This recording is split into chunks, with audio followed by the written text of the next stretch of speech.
Over 2 weeks in 1940, a military miracle unfolded here in Dunkirk.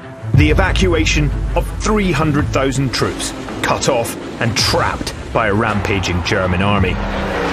But it was very nearly a disaster that knocked Britain out of the war and handed victory in Europe to the Nazis. I'm JJ Chalmers, a former Royal Marine and a veteran of the war in Afghanistan. Over 3 programmes, I'll be charting those momentous 14 days, day by day, hour by hour. In France, I'll be retracing the steps of those heroic men who made the evacuation possible. Artillery slammed off the bunker. Using my own experiences, I'll relive some of the horrors they faced. Nothing prepares you for a moment of extreme trauma like that. The real story of Dunkirk goes far beyond the familiar tales of beaches and little ships. I'm Raksha Dave, and I'm finding out just how the rescue mission was planned and executed, revealing how tenacity and ingenuity overcame overwhelming odds. 23 people on this tiny boat. Last time, more than 200,000 British soldiers in France were encircled by the Germans and forced into a headlong retreat to Dunkirk, the last possible port where they could evacuate back to Britain. This time, as the British fight desperately to prevent Dunkirk being overrun, the biggest naval evacuation in military history begins. Ships lined up here were sitting targets for German bombers. But soon faces disaster. These are the 14 days that saved Britain.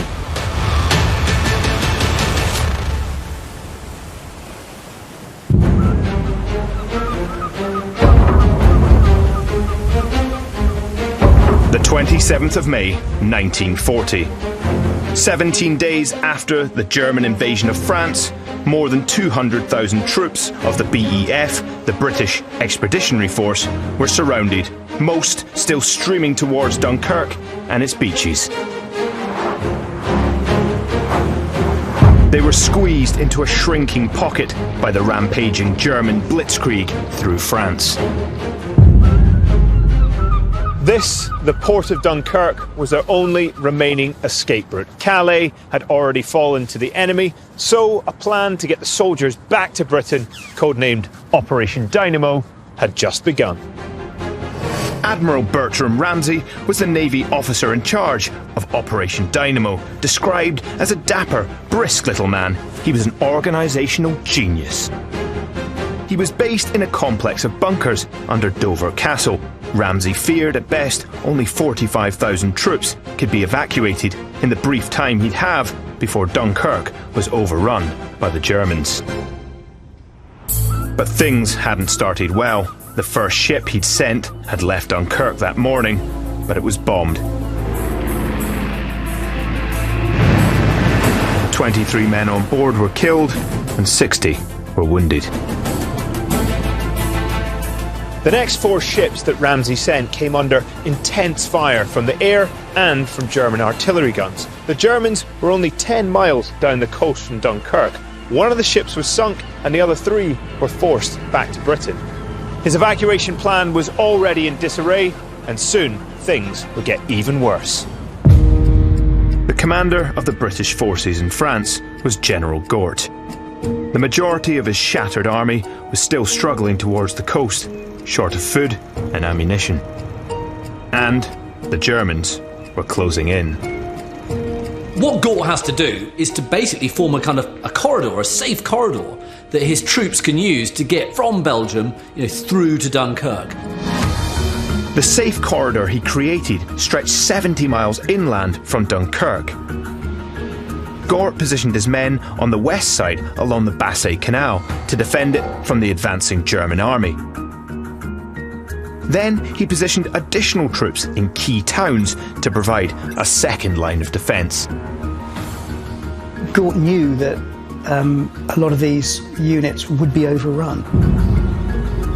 A lot of them would have looked at this as though, yes, I am going now to be sacrificing my own life for the good of the army for the good of my country.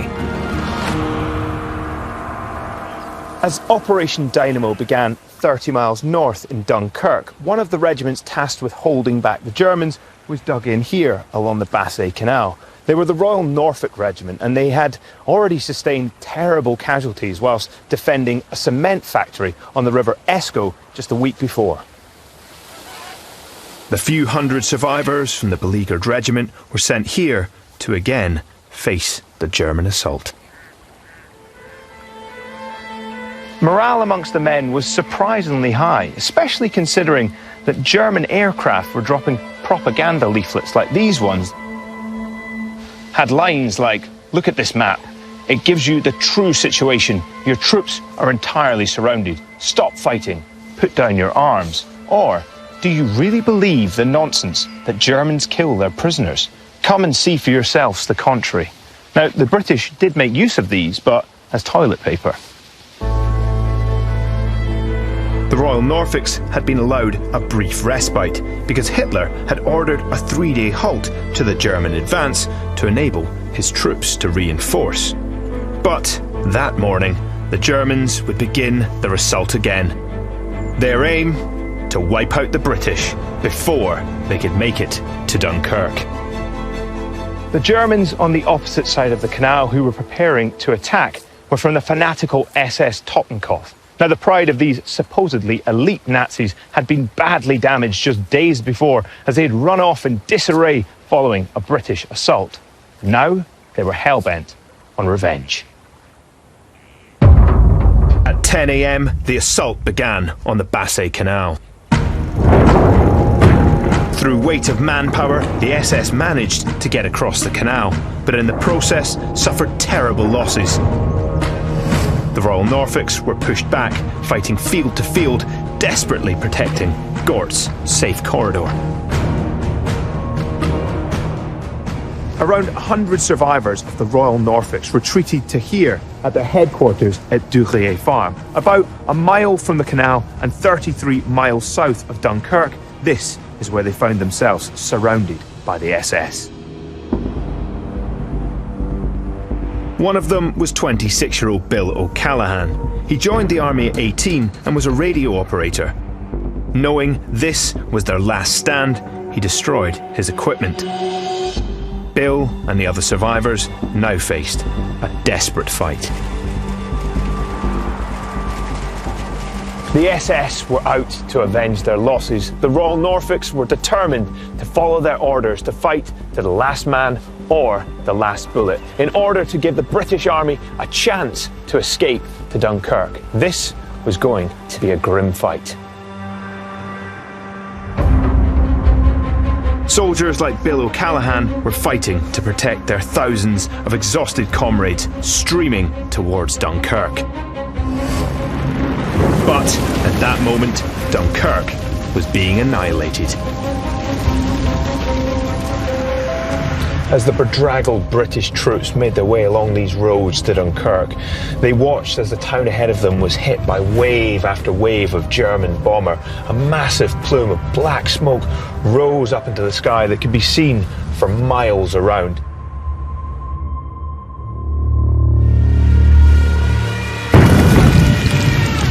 Goering had assured Hitler his Luftwaffe could blast Dunkirk and its port to rubble, so trapping the British.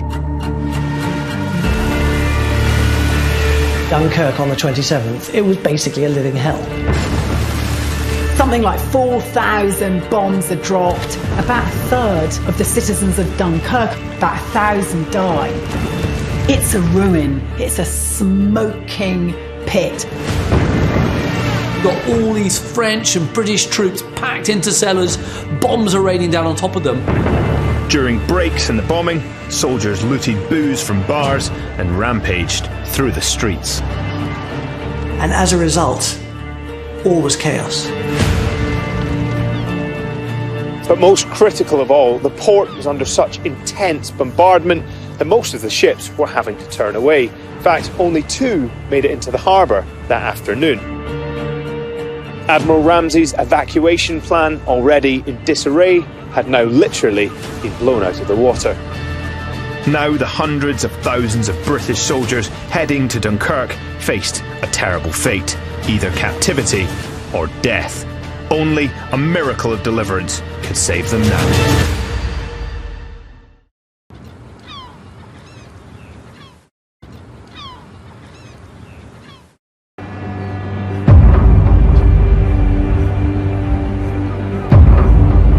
The evacuation of the British Army here through Dunkirk had only just begun, but was already facing disaster. The thin line of defence protecting the troops streaming down Gort's corridor towards the town was collapsing. On the 27th of May, the thought was they had maybe 2 days to conduct the evacuation, at which point the Germans would take the town and it would be over. That would mean hundreds of thousands of British troops being captured. This catastrophic loss would put huge pressure on the new British Prime Minister, Churchill, to capitulate, handing victory in Europe to the Nazis. By the early afternoon of the 27th, it looked as if the Germans wouldn't even need to take Dunkirk. The port was being systematically destroyed from the air. Ships couldn't even get in to evacuate the troops who had managed to make it here. It seemed as if Churchill's estimate of getting 30,000 troops back home to Britain was over-optimistic.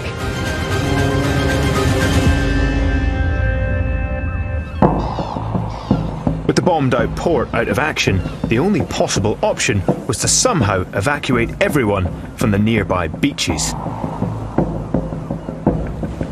In his bunker under Dover Castle, the officer in charge of the evacuation, Admiral Ramsay, now had to work out how this could be done. I've come back here to meet historian Philip Weir. With Dunkirk's port destroyed, how was Ramsay going to get all of those men home? Ramsay had already had in his plan the possibility that he would have to take people off of the beaches.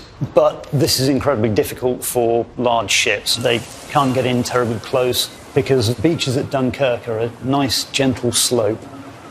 So if you try and get a big ship in there, it can run aground and essentially just get stuck. That's the danger. So Ramsay needs a lot more small boats that can get right up onto the beach and get people out. Using small boats may have seemed obvious, but it wasn't that simple. As they couldn't carry many men, they'd need a huge number. And the boats weren't Ramsay's only problem. With all that mayhem happening at Dunkirk, how does Ramsay get to grips with it? Well, he needs to have people on the ground working for him. He needed a representative over there, and Captain William Tennant was sent to Ramsay to go out to Dunkirk to get things a little more under control. Tennant was a 50-year-old First World War veteran. Leaving behind his Whitehall desk job, he boarded a destroyer with a team of 170 men and headed towards the deadly inferno that was now Dunkirk. It seemed almost certain to be a one-way journey.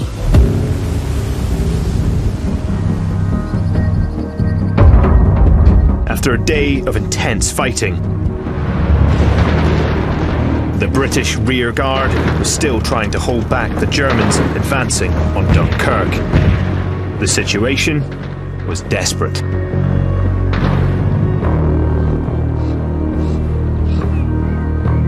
Private Bill O'Callaghan and the remnants of the Royal Norfolks were hauled up in their headquarters at Dureillet Farm. The village of La Paradis was surrounded, and they were completely outnumbered by fanatical SS troops hell-bent on revenge.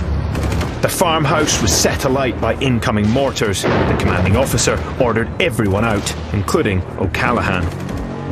Under heavy fire, they headed to this neighbouring barn to join the others already fighting here. Around 100 soldiers valiantly held off the SS for hours until their ammunition ran out.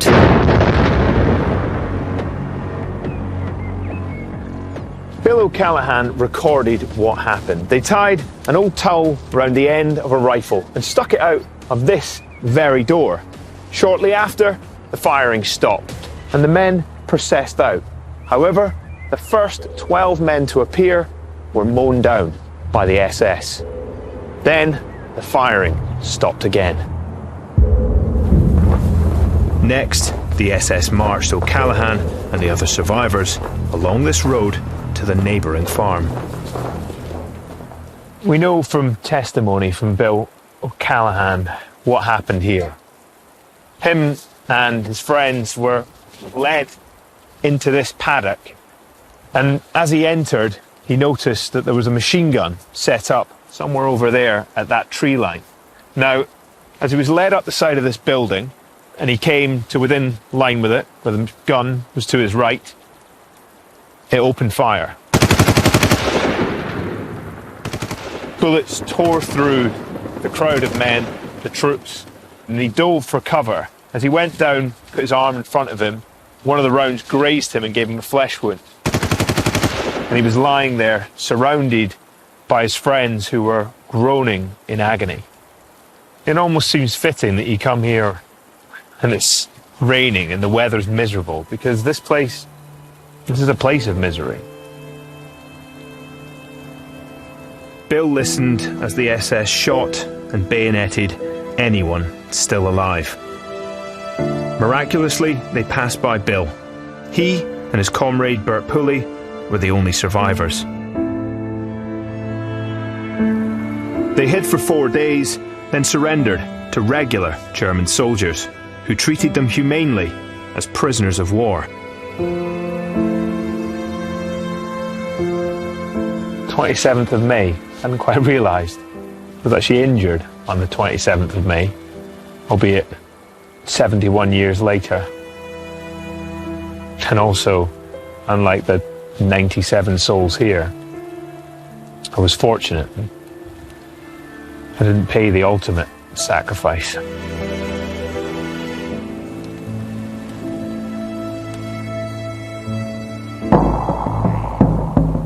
While the Germans had now broken through the defences along the Bassée Canal, they now faced Gort's second line of defence, towns that had been turned into strongpoints, such as Cassel. Cassel is a really great place to fortify. It's on top of a hill. You've got all the main roads to Dunkirk going near it, around it. So if you can hold Cassel, you're going to be a real thorn in the side of the Nazis. But Dunkirk may not be worth defending. In the early evening, William Tennant, who'd volunteered to be the senior naval officer in Dunkirk, landed in the town. He said the sight of Dunkirk gave one a rather hollow feeling in the pit of the stomach. And it seemed Tennant faced a hopeless task for which he was completely unprepared. No one even knew he was now in charge.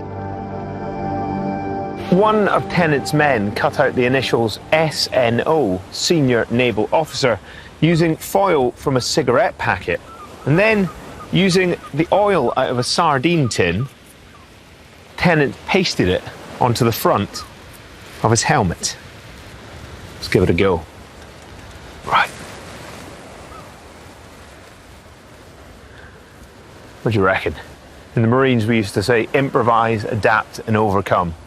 I think that's the epitome of it. But there were far greater problems to overcome. As he looked over the docks, Tennant confirmed they were beyond repair.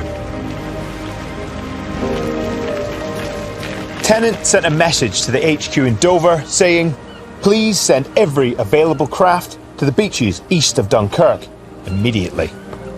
But almost all the available ships were too big to get into the shore to pick up the troops. 17 miles inland, the Germans had now reached Cassel. British soldiers had fortified every suitable building, including this half-built bunker.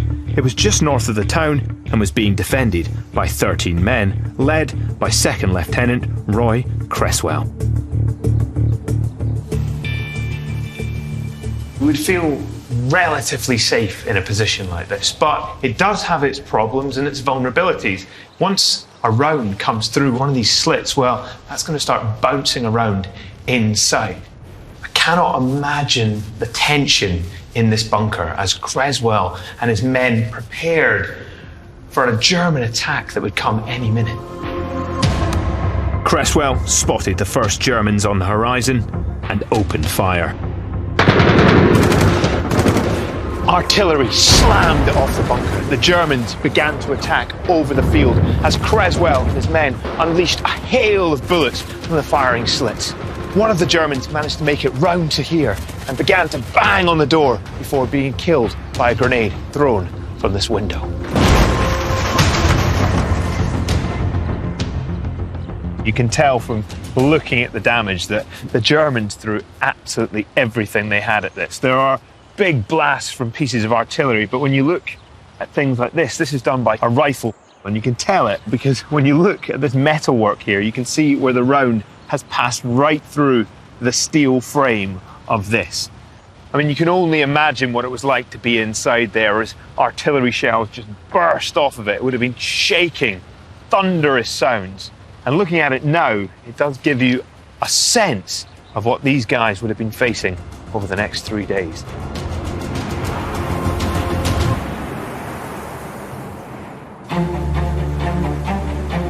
The bravery of soldiers like Cresswell had delayed the Germans long enough for tens of thousands more men to reach Dunkirk. But with the port destroyed, William Tennant was trying to organise evacuation from the beaches. But he didn't have enough boats small enough to get into the shore. It seemed hopeless, but then Tennant had a brainwave. There was an alternative. The stone breakwater that protected the port and became known as the East Mole.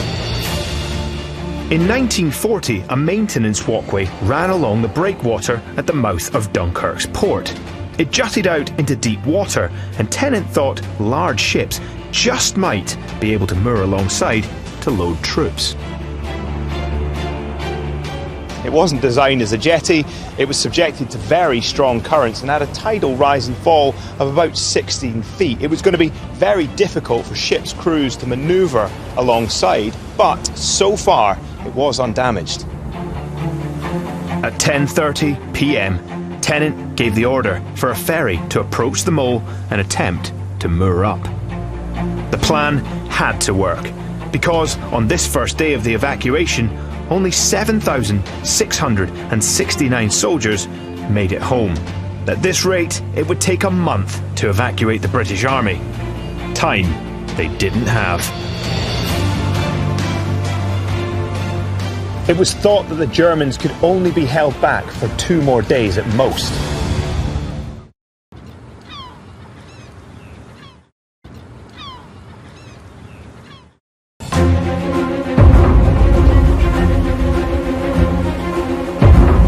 The situation for the British Army in France was desperate. The British had slowed the German advance by using strong points like Cassel, but they were now being squeezed into a shrinking pocket on the Channel coast.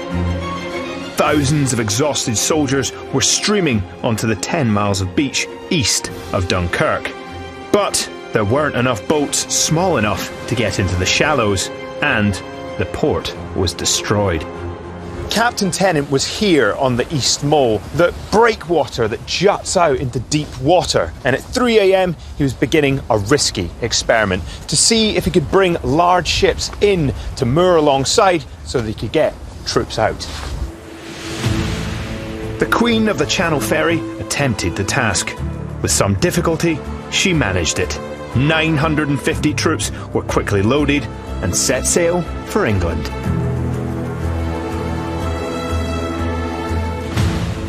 Tennant was elated. The mole worked. He radioed Dover at 4:36 a.m. and told them to send as many ships as possible to here, directly to the East Mole. But space was limited, so they should continue to send ships to the beaches around Dunkirk to load troops there as well. But now there was a glimmer of hope, because he could load troops directly onto large ships. The mole was so crucial because loading soldiers from the beach was slow and dangerous. You had people pouring onto the beaches in every kind of physical state you can imagine. You had people who were so hungry that one man was seen trying to eat the leather strap off his helmet. You've got an enormous number of threats in the air for those stranded on the beach. And what defence do the BEF have? I mean, they've just got their own rifles. You had also periods where things were quiet, where the sun was out, where people were enjoying themselves, playing football, playing cricket. The whole world was on those beaches, and every experience was had.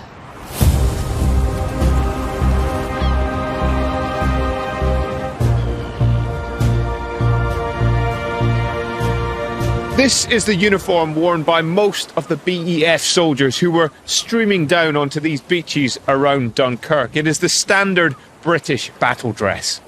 It's a bit itchy, but actually the makeup of the uniform and the equipment in particular, like this webbing with this ammunition pouches, water bottle, a bayonet, isn't that dissimilar to what I used to wear when I served in the early 2000s. But actually, it's the material that's made out of. That's the big difference. I reckon if this gets wet, well, it's going to take a very long time to dry out. Being cold is one thing, but being cold and wet, well, that's just a misery.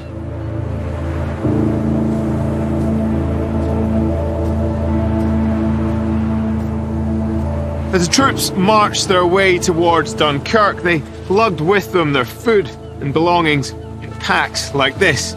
But they would have to be ditched now because there would be no room for them on the ships. The beach filled with their discarded equipment, the promenade clogged up with their abandoned vehicles. The only way to get troops from the beach to the big ships offshore was on small boats that could come into the shallow waters. But very few of them were available. Only the big ship lifeboats or rowing launches, and they were scarce in number.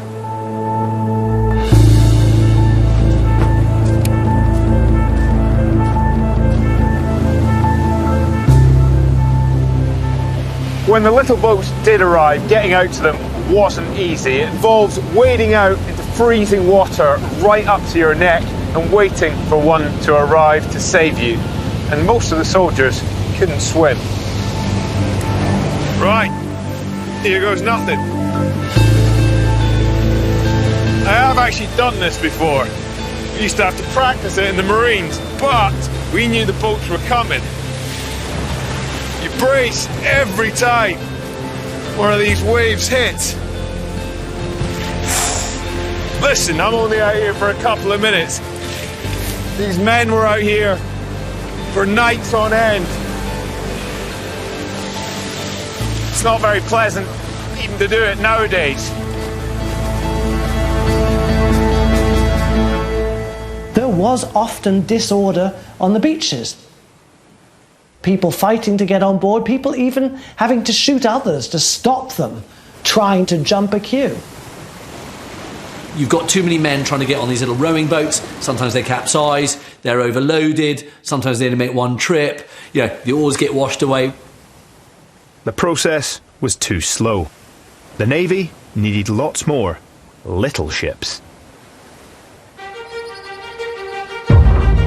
Admiral Ramsay, commanding the evacuation, was urgently searching for suitable boats.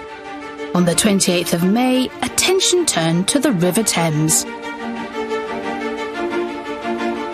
I'm heading to the Tough Brothers boatyard here in Teddington, which played a key role in fighting those desperately needed little ships. I'm meeting Matt Allchurch, who now owns the boatyard. Tell me about Tough Brothers boatyard. So the Tough Brothers were a firm of boat builders who were based here for generations in the building behind us. And during the war, they had 600 men working here building boats for the war effort. So then on May 28th, 1940, Douglas Tough gets a phone call. What did he have to do? Well, he was asked then to collect little ships from along the Thames. Here he had 14 boats that were already suitable to go out to Dunkirk. Why were these small ships suitable? The ships, particularly on the Thames, are quite shallow draft. And of course, what they wanted to do was to have boats that could get in close to the beach to rescue the Allies. And the way the boats on the Thames are built, they're ideal. One of those Dunkirk little ships is still owned by Douglas Tough's granddaughter, Helen Tough. You must have heard some incredible stories about that day. I mean, how did he get all of those little ships? Well, he had a tug and they just literally went up the river picking up boats. If the boat was deemed to be usable, then it was requisitioned. If you objected, it was requisitioned. There is a story that a woman went out shopping, came back, the boat had gone with her cat on it. Was she actually living on the boat then? She was living on the boat. Wow. And somebody else saw someone taking the boat and ran after it all the way to Teddington Lock and declared it had been stolen, to find that it had been requisitioned. And then when they came down here, the boats were stripped. So your grandfather was just getting rid of everybody's belongings inside it. It must have been quite a sight to just have all of this stuff lying around. Yes, but the boats had to be cleared. You couldn't take a fully laden boat across. Douglas Tough assembled over 100 boats, and they were sailed by volunteers or pulled by tug down to Ramsgate.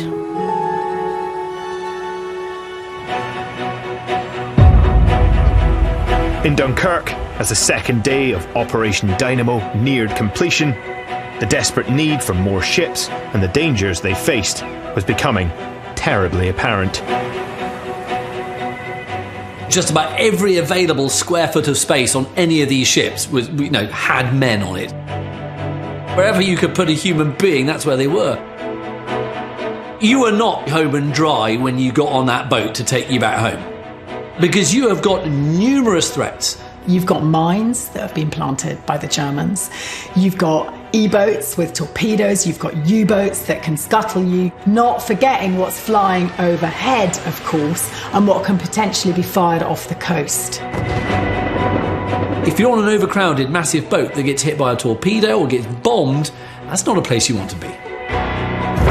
That night, the destroyer, Wakeful, was sunk. 640 soldiers were on board. All but one were killed. Despite this horrific loss, nearly 18,000 soldiers were evacuated on the second day of Dynamo. Around 6,000 from the beach and 12,000 from the mole.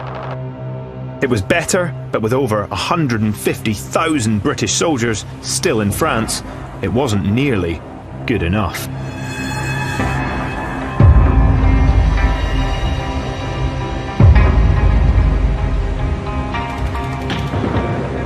"17 miles inland, the British were still clinging on to the hilltop town of Cassel.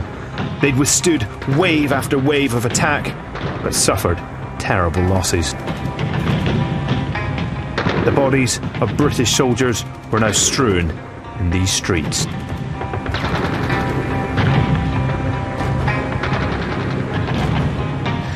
It had been a relatively quiet morning for Lieutenant Creswell and his 12 men based here in this bunker just outside Cassel. They were running short on food, and most of their water had been given to an injured mate who had been wounded the day before. Then, at 9 a.m, Creswell was astonished to see an injured British officer stumbling towards them from the German lines. The unfortunate man had been hauled out of an ambulance and ordered to help capture the bunker. The man shouted, "Wounded British officer here." When he reached the bunker, he looked down at the dead German nearby and said loudly to Creswell, "There are many English and Germans like that around here." Then glanced up meaningfully at the roof of the bunker, an action which seemed to indicate Germans were on the roof. At that, he hobbled off. The Germans had used this distraction to get onto the roof, where they poured petrol through a hole, soaking some wood the defenders had used to block it, then tossed in a grenade.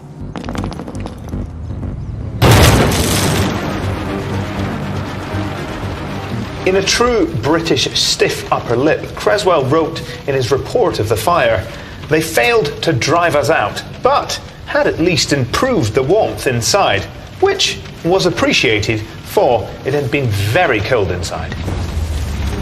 The fire smouldered for hours, but the men survived, and their job was now done. The Germans had managed to bypass Cassel and had continued their advance towards Dunkirk. Creswell and his men were now cut off behind enemy lines.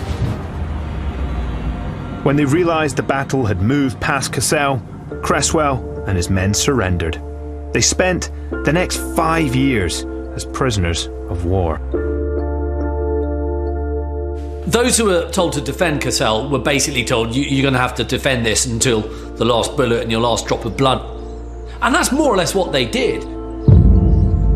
Figures like Cresswell, through his astonishing bravery, is buying time for his fellow members of the BEF. And so by the 29th of May, you've got almost everybody back or into Dunkirk. And it's thanks to the actions of people like Cresswell.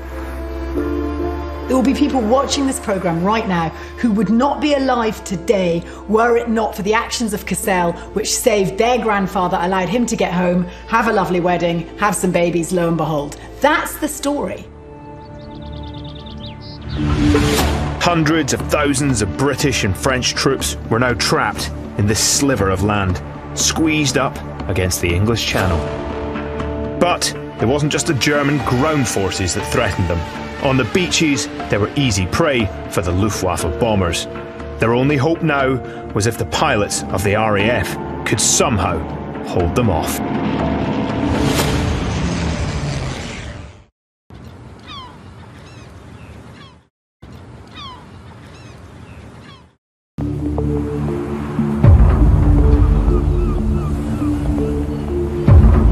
By the 29th of May, a last-ditch line of defence had been set up just outside Dunkirk. And hundreds of thousands of shattered British and French soldiers lined the nearby beaches. But this concentration of men made an easy target for the Luftwaffe bombers. The only thing standing between them and annihilation was the Royal Air Force.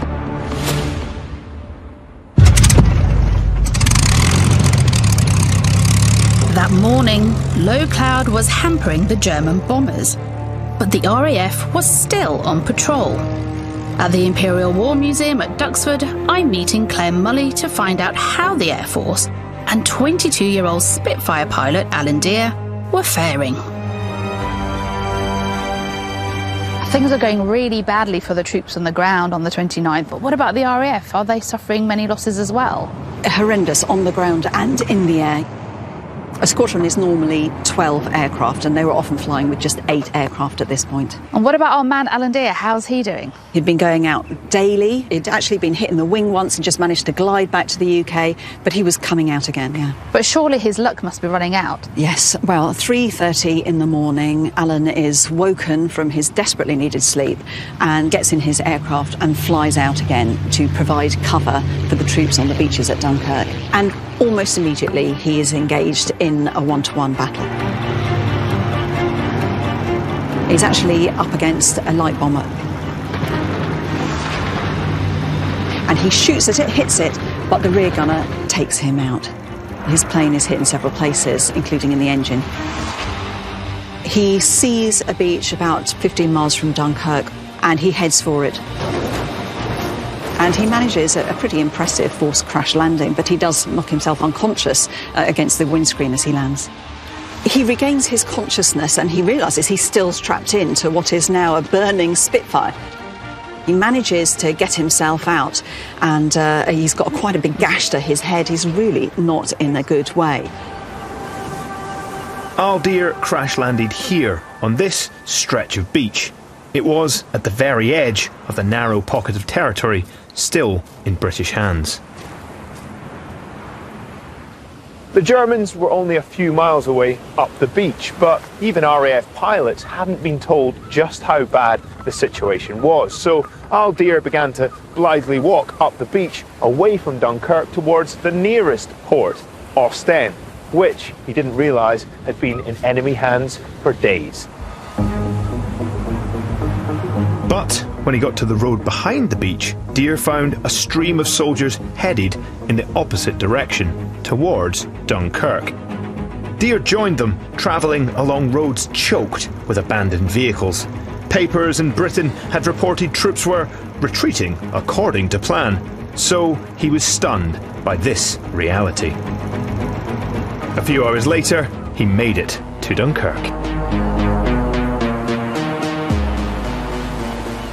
When Dear emerged here on the beach in Dunkirk, he was met by the most astonishing sight. Lines of British soldiers, as far as the eye could see, stretching across the beach down onto the water's edge. But they were waiting patiently. There was order in this chaos, and Dear was proud to see that even after suffering terrible defeat, the British Army could still keep its discipline.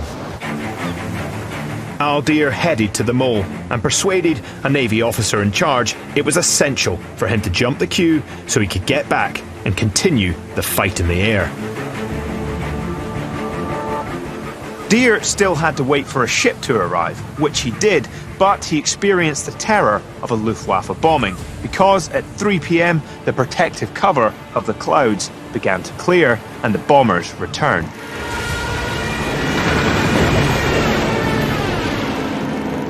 He described what happened.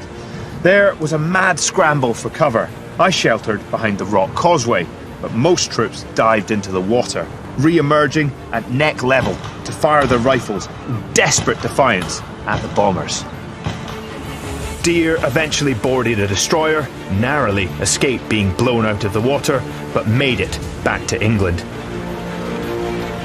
He now fully appreciated the importance of the job he and other pilots were doing. He got back to his airfield that evening, just 16 hours after crashing. In the months ahead, Dear would fight heroically in the Battle of Britain.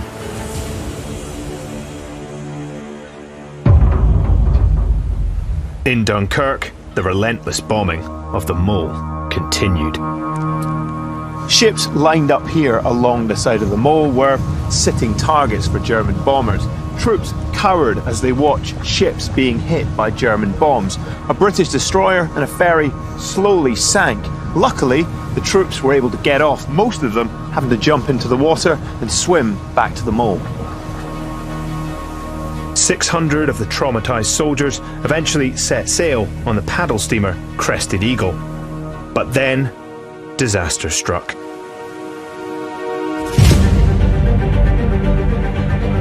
Just off of here at Braedoon, about 6 miles east of Dunkirk, the Crested Eagle came under relentless fire from German dive bombers.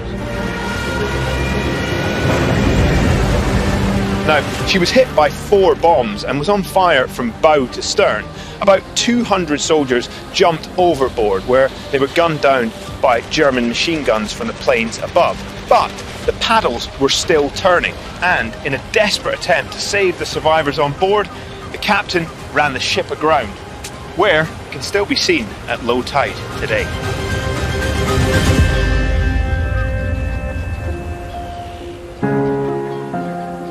"300 of the men who just boarded Crested Eagle were now dead. 12 other large ships and 3 destroyers were also sunk that day.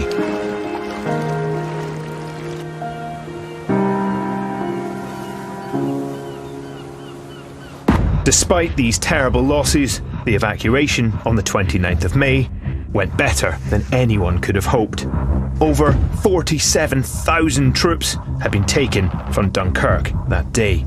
Around 14,000 from the beaches and 33,000 from the mole. More in one day than Churchill believed could be evacuated in total. But now the Germans were just outside Dunkirk, held back by a thin line of exhausted troops, the last line of defence.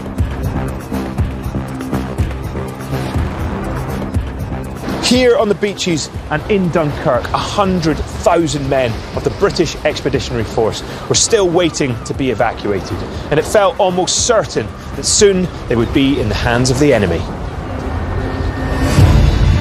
Next time, the British suffer the most catastrophic day of the evacuation. The scenes that were playing out on the beaches around Dunkirk were truly chaotic, like something out of Armageddon. The plight of the men on the beaches grows ever more desperate.